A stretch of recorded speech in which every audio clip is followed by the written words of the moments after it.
오늘 말씀은 마태복음 21장 12절에서 17절까지의 본문으로 맹인과 저는 자들 성전에서 예수께 나아오다라는 제목으로 함께 말씀을 생각해 보려고 합니다. 지금 상황은 월요일입니다. 몬탁이고요. 그 전날 일요일날 논탁에 예수님이 나귀 타고 예루살렘에 입성하십니다. 그래서 온 성이 소동하고 호산나 다윗의 자손이요 한 게 어제였고요. 그렇게 생각합시다.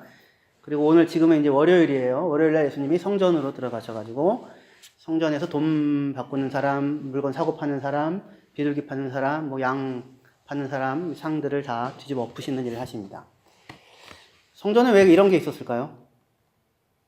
필요했으니까요. 그게 당시에는 예배를 드린다는 게 제사를 드리는 거잖아요. 그러니까 만약에 우리가 지금 구약 시대라고 한다면 여기 앞에 이렇게 양 팔고 비둘기 팔고 소 팔고 그 다음에 성전세 내기 위해서 돈 바꾸는 사람들 있고 이런 상황이라고 생각을 하실 수 있을 거예요. 와가지고 재물을 잡는 거죠. 피가 나고 본인이 속죄제 재물을 드리든 본인이 잡게 되는데, 물론 이건 이제 6월절 절기이긴 했지만, 그래서 그것을 위하여서 이렇게 물건들을 파는 일을 할 수밖에 없었습니다. 어떻게 보면 당연하죠.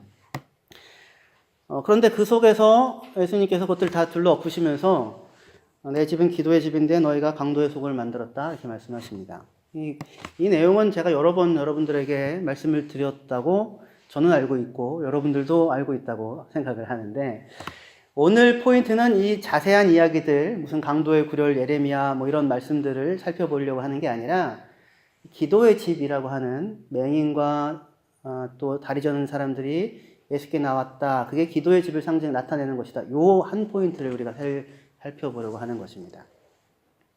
본문에 등장인물들이 이렇게 있는데 예수님을 중심으로 하여서 두 부류로 나누어집니다. 한 부류는 성전에 와서 물건을 사고 제사를 드리는 그런 예매하는 사람들과 그 축제에 참여하는 사람들, 그 다음에 대제사장들과 율법학자들, 이게 같은 부류고요. 그와 반대되는 대척점에 서 있는 부류가 있으니 맹인과 다리 저는 사람과 호산나 다윗의 자손이여라고 찬송하는 어린아이들입니다. 그 인물들이 나오죠. 그렇죠? 그러니까 말하자면 당시에 권력을 쥐고 있는 어른들과 아무 힘이 없는 어린아이들이 예수님을 중심으로 이렇게 나누어지고 있습니다. 그런데 이 호산나 다윗의 자손이여 찬송하는 어린아이들과 맹인과 다리 저는 사람이라고 얘기되는 이 부류는 예수님을 찬양하고 예수님께 나아가 고침을 받고 예수님을 만나는데, 그런데 대제사장들과 율법학자들 그리고 정작 그 6월절 절기에 성전을 찾아와서 제물을 드리던 사람들은 예수님을 제대로 마주치지 못했던 것을 보게 됩니다. 그죠? 그래서 지금 이 두 구도 속에 예수님은 너희가 기도의 집을 강도의 소굴로 만들었다라고 하는 그 말씀에서 지금 말하자면 이 대제사장들과 그 절기에 참여하는 사람들이 강도의 소굴을 나타내는 사람들이고, 어린아이들과 다리 저는 자와 다리 저는 자와 보지 못하는 사람이 기도의 집이라고 하는 것의 의미가 무엇인지를 보여주는 사람으로서 역할을 하게 됩니다. 그렇죠?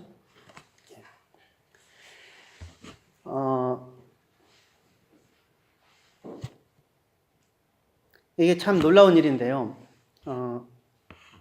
마태복음 21장 14절에 맹인과 저는 자들이 성전에 나와서 예수께 나오며 고쳐주시니라 라고 이렇게 말씀을 하시잖아요. 이 구절은 이 예수님의 성전 사건은 공관복음, 내복음에 다 있는데, 그 성전 행위를 하실 때에 맹인과 다리 저는 자들이 나왔고 예수님이 고쳐주셨다는 말씀을 전해주는 복음서는 마태복음밖에 없습니다. 그러니까 마태에게는 이게 굉장히 중요한 사건인 거예요. 이 사건이 없었는데 마태만 기록했다 그런 뜻이 아니라 있었는데 다른 복음서 기자들은 다른 강조점을 갖고 있었고요. 마태는 이 강조점이 중요했던 겁니다. 그래서 그 한가운데 넣고 있어요. 사실은 그 맹인과 다리 저는 사람들이 예수께 나왔다는 그 14절의 말씀이 흐름을 방해합니다. 한번 보세요. 저기 보이시죠? 13절에서 그냥 15절로 이어지는 게 자연스러워 보여요. 13절 그들에게 이르시되 기록된 바 내 집은 기도하는 집이라 일컬음을 받으리라 하였거늘 너희는 강도의 소굴을 만드는도다 하시니라. 15절 새 제사장들과 서기관들이 예수께서 하시는 이상한 일, 성전에서 행하신 그 이상한 일입니다. 이상한 일과 성전에서 호산나 소리질러 호산나 다윗의 자손이 하는 어린이들을 보고 분노했다. 이렇게 이어져야 자연스러워요. 그런데 갑자기 성전 행위하고 그 성전 행위에 대하여 반응을 보이는 분노하는 대제사장들의 이야기를 중단시키고는 다리 저는 사람들 몇몇과 소경들 몇몇 사람이 예수께 나오는 장면이 한가운데 놓이게 됩니다. 마치 모든 것이 멈추고 이 사람들만 움직이는 듯한 그런 것으로 연출을 하면 딱 좋을 것 같아요. 그들이 나아오고 예수께서 그들을 고치십니다. 지금 그러니까 이 성전에서 수많은 사람들이 절기 때 와서 예배를 드리고 제사를 드렸는데 사실상 이 가운데 예수님을 알아보고 예수님께 나아가 예수를 예배하는 그 마주침을 가졌던 사람들은 이 사람들밖에 없었던 거예요. 성전에 왔는데 하나님을 만나지 못하는 거죠. 예수가 여기 계신데도 불구하고. 근데 이게 놀랍지 않은 게, 이상하지 않은 게, 이 사람들은요, 굳이 성전에 와서 하나님을 안 만나도 괜찮습니다. 하나님이 꼭 필요하지가 않아요. 왜냐면 지금 축제거든요. 6월절 축제거든요. 그 성전세 내고 웃돈 내서 그 돈을 바꿔야 되거든요. 성전세를 내려면. 그 다음에 양 살려면 평소에 한 10유로에 만약에 산다고 하면 여기선 20유로, 30유로 해도 그냥 내고 삽니다. 왜냐면 1년에 한 번 와가지고 하는 거거든요. 일종의 우월라업을 왔다고 생각하시면 됩니다. 예루살렘, 이스라엘 주변에서 사람들이 오긴 하지만 전 세계에 흩어진 사람들이 다 오잖아요. 그죠? 여러분들 우월라업 가가지고 아이스크림 5유로입니다 라고 하면 안 사 먹을 수도 있지만 아이들이 사달라고 하면 어쩔 수가 없습니다. 아이들이 사달라고 하면. 그게 진짜 아깝지만 아이들이 사달라고 하면 하는데 올라가면은 그런 게 별로 없잖아요. 평소에 절대로 안 하는 일을 거기서 하지 않습니까? 그런 느낌이에요. 지금 이 엄청나게 많은 인파가 있고, 그 돈을 쓰는데 아깝지가 않고, 그래서 여기서 이 자리에서 굳이 하나님을 만나지 않아도 그 축제를 즐기는데 아무런 상관이 없는 겁니다. 좋은 경험, 참 좋았어. 6월절 축제 참 좋았어. 끝내줬어. 날씨는 헤얼리시, 진짜 좋았어. 이런 거 얼마든지 하고 돌아갈 수 있어요. 누구를 못 만나도. 굳이 하나님을 만나지 않아도.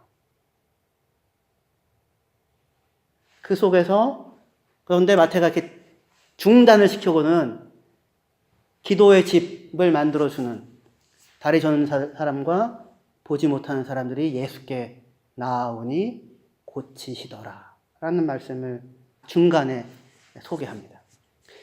다리 저는 사람과 보지 못하는 사람들이 그 명절 엄청난 인파가 있는 성전에 이방인의 뜰에 있을 때에 예수께 나아가는 일은 쉽지 않은 일이겠죠.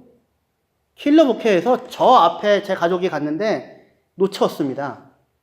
아빠가 놓쳤어요. 애들이 놓친 게 아니라 아빠가 놓쳐가지고. 그런 상황이 얼마든지 벌어지잖아요. 근데 보지 못하는 사람이에요. 걷지 못하는 사람입니다. 근데 소문이 들린 거죠. 예수님이 성전에 들어오셨대. 예수님 바로 전날 예루살렘 입성하셨잖아요. 호산나 다윗의 자손이요. 그러니까 주목을 받는 거죠. 예수님이 성전에 들어오셨대. 예수님이 지금 무슨 일을 일으키신대. 그 소리를 듣고 보지 못하고 제대로 걷지도 못함에도 불구하고 예수님께 나아가는 거죠. 온갖 난관들이 있지 않겠습니까? 그죠? 부딪히고 넘어지고 물어보고 무시당하고 그런 거 물어보지 마 이런 거 하고 뭐 치고 밀쳐지고 그런데 아랑곳하지 않고 예수님께 나아갑니다. 이유는 뭐예요? 너무나도 당연하죠. 분명한 이유가 있잖아요. 예수님을 만나야만 하거든요. 예수님께 나아가면 고치실 것이다 라는 믿음이 있고 그리고 자기의 처지와 상황이 너무나도 절박하거든요. 그 무수한 하나님이 없어도 샤랄랄라 하고 즐길 수 있는 사람들 가운데 예수가 아니면, 하나님이 아니면 절대로 안 되고 그분의 도움이 아니면 살 수가 없다고 생각하는 이 작은 소자들, 이 사람들이 성전에서 성전 자체이신 예수님을 만나는 거죠.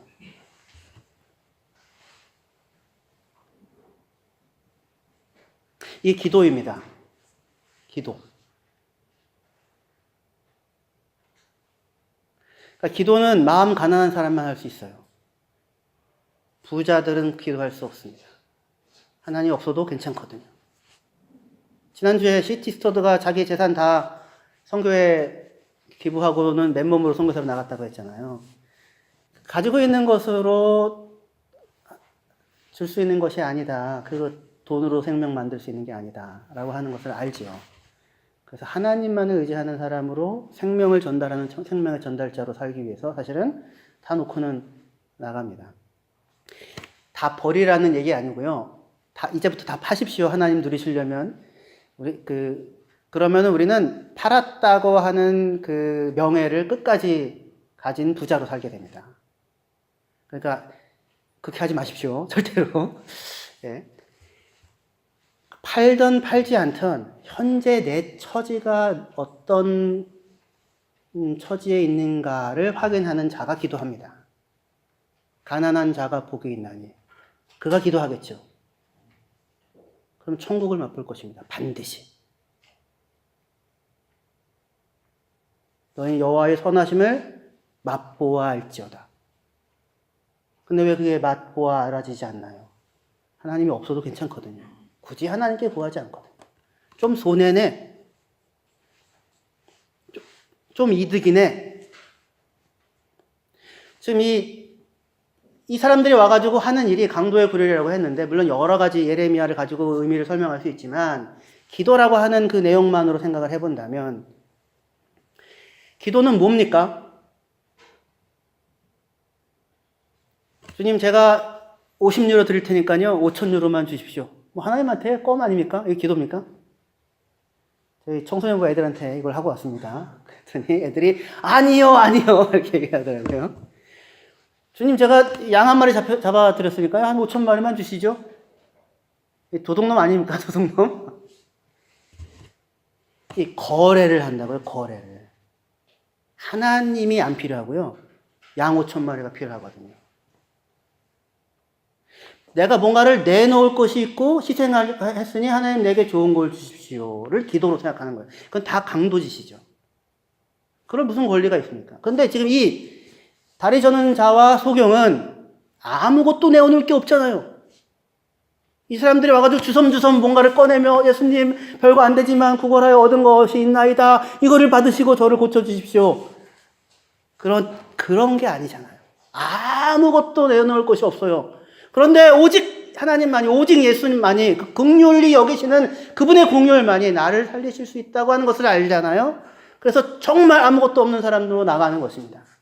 주님, 나를 불쌍히 여겨 주시옵소서. 그게 기도죠. 그게 기도죠. 그게 하나님에게 합당한 영광을 돌리는 거죠.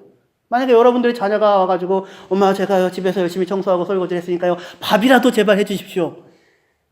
훌륭한 자녀입니까? 네, 그랬으면 좋겠습니다. 실손 하나가 필요한 상황입니다. 그게 기도가 아니잖아요. 여러분의 자녀들이 부모님에게 안 그러죠. 기도의 대상이 누군지를 알며 내가 누구인지를 알죠. 절대적으로 부모가 필요한 사람이라는 걸 알죠.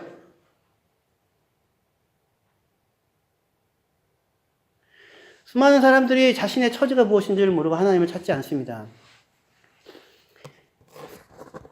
그런데 그 속에서 소경과 저는 사람들이 찾습니다. 하나님의 은혜를 구합니다. 근데 사실은 왜 맹인과 저는 자들이었냐면, 성경에서 항상 이 베힌데어틀로이테, 그러니까 이 몸에 이상이 온전하지 않은 사람들을 나타낼 때 항상 사용하는 표현이 제일 먼저 나오는 게 맹인과 저는 자들이에요. 그러니까 사실은 맹인과 저는 자들은 보지 못하고 제대로 걷지 못한 사람들만 나타내는 것이 아니라 모든 형태에 온전하지 않은 사람들을 대표하는 말입니다. 뭘 알려주고 싶은 거냐면 우리가 하나님 앞에 그런 사람이다 라는 것을 사실은 들려주고 싶은 것입니다.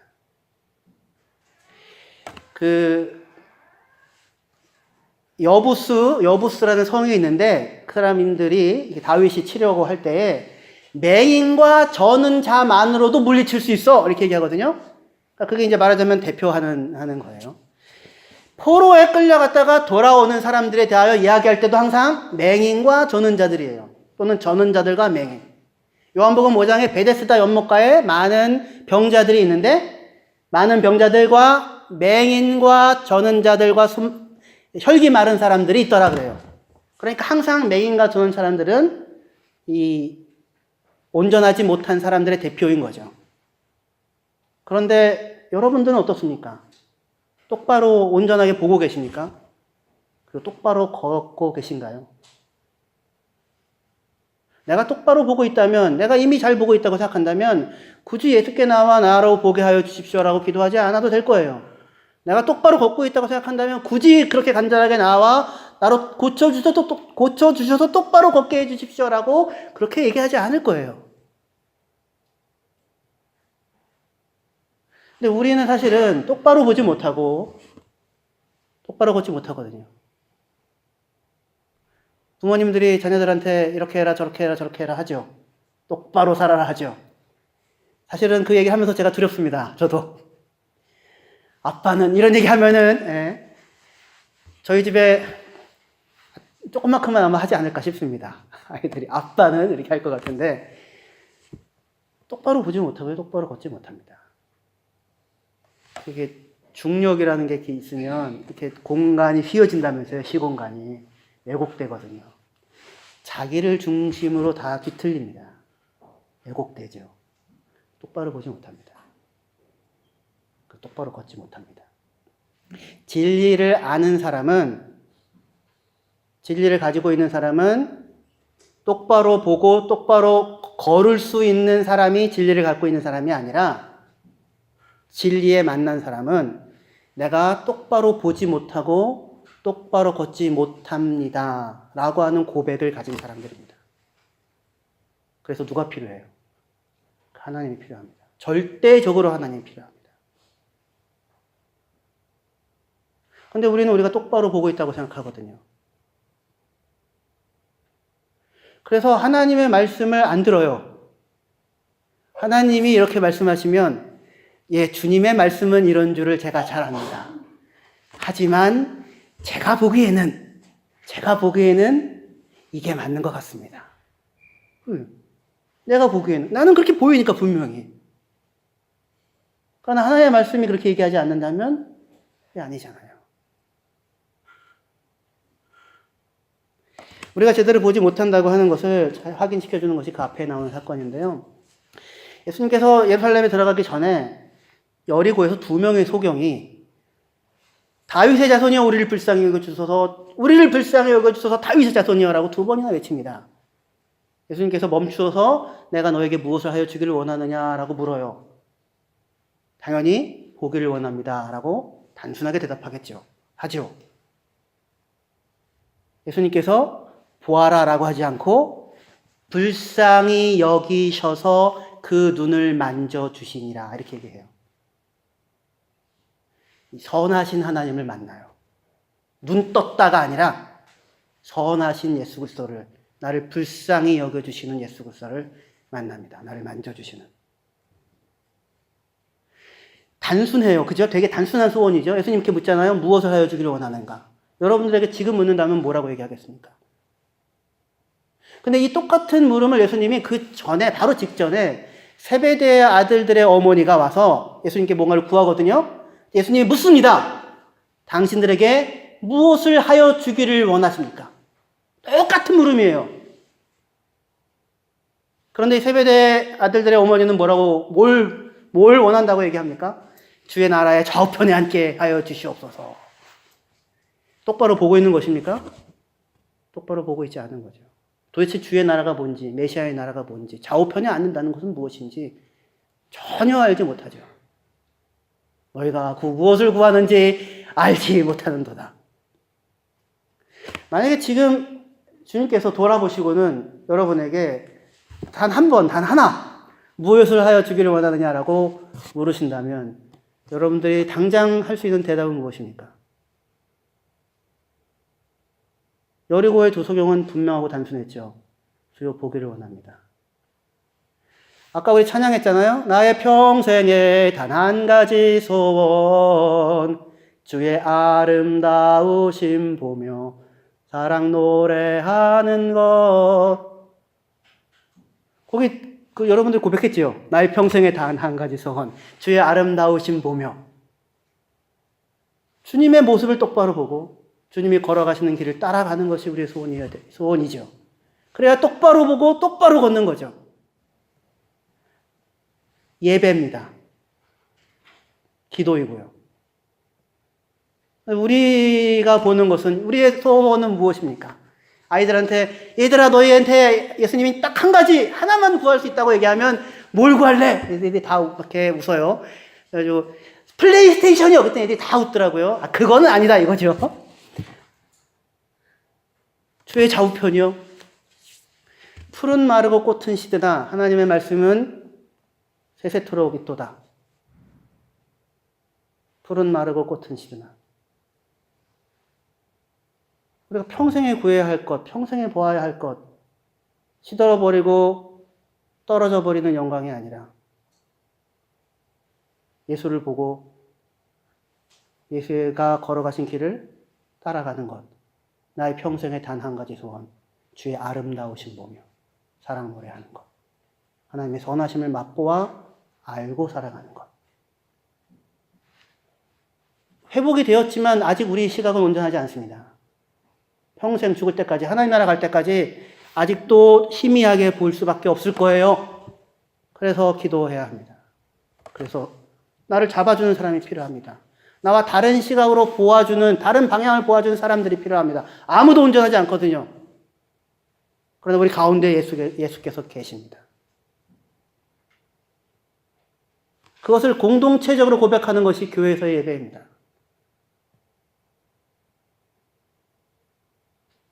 예배의 본질은 다른 데 있는 것이 아니라 이 찾아감, 이 부르짖음, 그리고 불쌍히 여기시는 주님에 의하여 내 부족함이 만져지는 것, 회복되는 것. 예배의 본질일 것입니다. 무수히 많은 재물과 화려한 양식과 24반열에 따르는 제사장들의 그 철저하게 오랫동안 지켜져 온 깊은 전통과 엄청난 양의 재물들과 무수히 많이 있었는데 그것은 예배가 아니고 시장이었습니다. 그냥. 예배에 있어서 가장 중요한 것, 반드시 있어야만 하는 것이 무엇입니까? 성가대의 본질은 무엇인가요? 예배의 본질은 무엇인가요? 찬양팀의 본질은 무엇인가요? 무엇이 반드시 있어야만 하는 그 무엇? 주님, 제가 제대로 보지 못합니다. 주의 은혜가 필요합니다. 불쌍히 여겨주시옵소서. 다윗의 자손이여, 호산나 나를 구원하여 주십시오. 그래서 그 모습 그대로 나아가는 것이죠. 주님을 만나고 반드시 모든 것이 일순정지하고 거기에만 시선이 향하는 것처럼 하나님의 눈이 그 사람들에게 향하여서 그를 만나주시고 그를 만져주시는 회복을 허락하시는 것. 그것이 예배일 것입니다. 주일날만 뿐만 아니라 여러분들이 성전이거든요. 우리가 다 성전입니다. 성령이 우리 안에 계십니다. 성령을 끌어들이지 마세요. 주여 성령을 주시옵소서 이거 하지 마십시오. 이미 있습니다. 하나님, 이건 마치 뭐가 같으냐면 하나님 새아빠를 주시옵소서, 막 말만 하면 다 주시는 새아빠를 주시옵소서, 이거 비슷한 거예요. 이미 여기 계시거든요. 더 이상 비할 법 없는 아빠가. 성령이 우리 안에 계십니다. 그분을 의지하고 그분께 기도하고. 내 힘으로 할 수 없습니다. 도와주십시오. 한 걸음이라도 당신과 동행하는 가운데 걸어가게 하여 주십시오. 그래서 하나님 나라를 누리게 해 주십시오. 그 삶을 함께 살아가는 저와 여러분이 되시길 바랍니다. 기도하시겠습니다. 나누어진 말씀을 생각하시면서 여러분들의 목소리로 같이 기도하시면 좋겠습니다. 주님께서 너에게 무엇을 해주기를 원하느냐라고 하면 제가 구해야 할 수 있는 것, 당장 지금 나와야 하는 것은 무엇인지요? 물론 일용할 양식 필요합니다. 그러나 진정으로 나의 평생 단 한 가지 소원이 있다면 하나님의 아름다운 그리스도의 아름다움을 보고 따라가는 것이 내 소망이기를 원합니다. 온전히 보지 못합니다. 온전히 걷지 못합니다. 맞습니다. 그러니 도와주십시오. 기도하시겠습니다. 하나님 아버지 은혜와 사랑을 감사합니다.